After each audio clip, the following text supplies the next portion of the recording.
dama ne ñu ngi lay xaar ba date bi jot ba heure bi jot bu heure bu baax bi jotee ba kulunaa yi génn si ngay comprendre.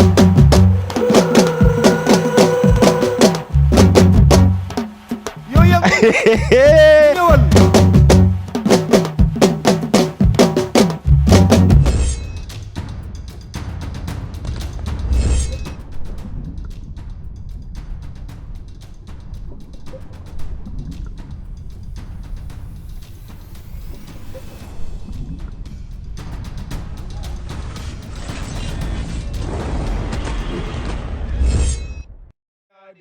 Amaya di gaynde Amaya di gaynde Amaya di gaynde Amaya di gaynde Amaya di gaynde Amaya di gaynde Amaya di gaynde Amaya di gaynde Kusaya di gaynde Amaya di gaynde Foja di gaynde Amaya di gaynde Amamo di gaynde Amamo di gaynde Amaya di gaynde Amaya di gaynde Amaya di gaynde Amaya di gaynde Amaya di gaynde Amaya di gaynde Amaya di gaynde Amaya di gaynde Amamo di gaynde Amaya di gaynde Amaya di gaynde Amaya di gaynde doole ko doole doole ko doole fi laa juddoo fi laa màggee fi laa yore benn instant bi ma dem mbaaw sama kër papa nekk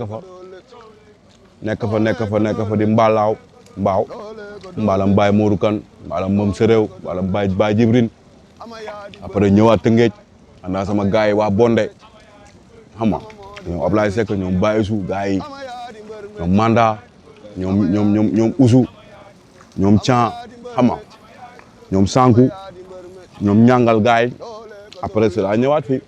Talfa boo ko xoolee sax dégg naa xool danaan añ ba suur mais fu mu nekk nii buñ ko woowee añ danaan suur na ndax tiit.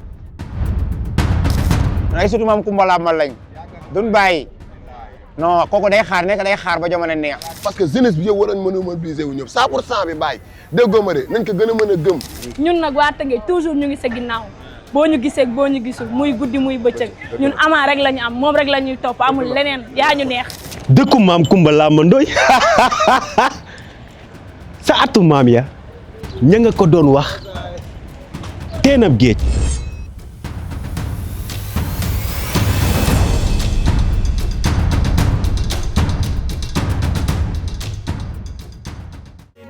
yow ñëwal. dañu bëri.